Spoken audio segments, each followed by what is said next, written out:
I've read a lot of horror books in my time, and then there are some popular ones that I have not. I'm going to show you those right now.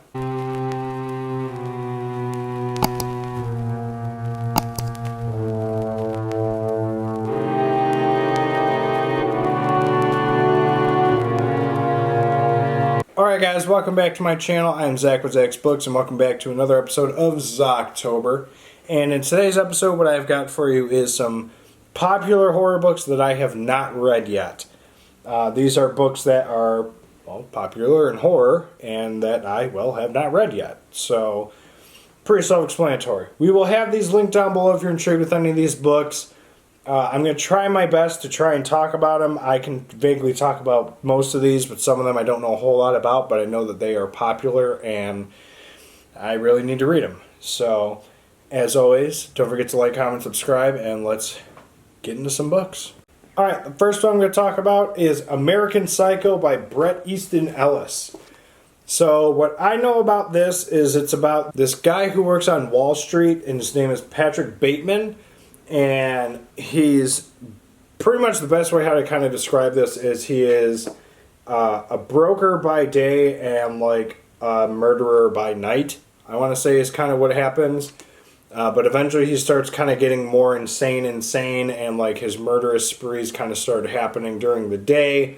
And he starts being able to not really control it that well. This was also made into a movie, and Christian Bale actually plays Patrick Bateman. He does like a really weird, creepy job with it. I haven't seen the movie fully, but I've seen clips, and it looks weird. But this book is pretty well known, I want to say, and I think it's a book that I really need to dive into because it's more of like a psychological horror book, and I'm just all about it. So hopefully I can get to this. I don't know if it'll be this year. Might be a next year thing, but I do need to read this book. So, there you have American Psycho by Bret Easton Ellis. Alright, the next book up is The Girl Next Door by Jack Ketchum. This is a book that's popular, and it's a book that I know pretty much nothing about. But the blurb on the back goes, a teenage girl is held captive and brutally tortured by neighborhood children. Based on a true story, the shocking novel reveals the depravity of which we are all capable. King has got a blurb on the front. The girl next door is alive. It does not just promise terror, but actually delivers it. And obviously, if King's got something to say about it and it's positive, then I usually kind of bank my decision off of what he thinks sometimes. And it sounds intriguing. I think Mike's book review just did this as some kind of reading thing, and he said that it delivered. It was very crazy. It was creepy.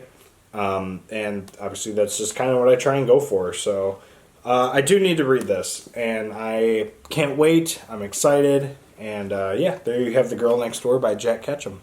Alright, the next one that I've got is Hell House by Richard Matheson. So I have read 2 books by Richard Matheson. I Am Legend, which was pretty meh to me. I wasn't the biggest of fans.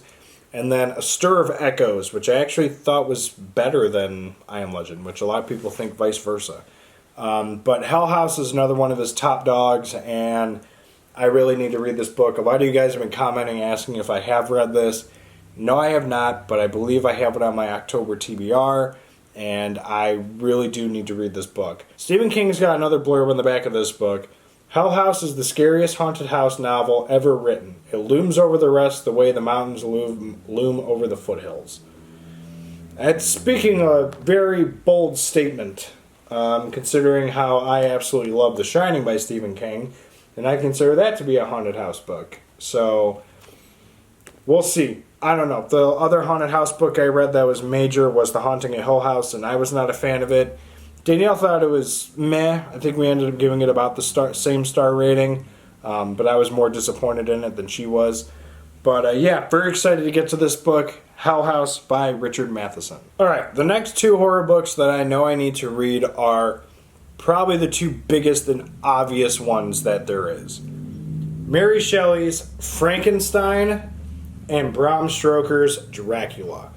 So obviously there are probably more out there in the world that I still need to read, but these 2 are timeless classics, and they are the most probably well-known monster books of horror that there is. And you can get both of these covers on Amazon, and we will have that link down below if you're intrigued with these, because they are sick. The spines go together, and you kind of get the back of their heads. Frankenstein looks like he's been shot in the back of his, but, you know. You get a really nice quote on the back of both of them. Frankenstein's pinkish. Dracula's yellow. I don't know why, but whatever. But yeah, no. Very cool stuff. Obviously, Frankenstein, movie monster. Dracula, a vampire. Y'all know these stories. They're classics. I have to read them. I haven't. I think I started one of them. I don't remember which one, but I stopped, and I've got no idea why. One of the initial videos for October was going to be reading them head to head and seeing which one I thought was better, but with just the timing isn't right for this year, so maybe that's something I'll do next year. Maybe. But yeah, no. Dracula and Frankenstein, I gotta read these. So there you have, well, Dracula and Frankenstein. Alright guys, so these are the top 5 horror books that I still need to read that are probably one of the most popular set of books that there is.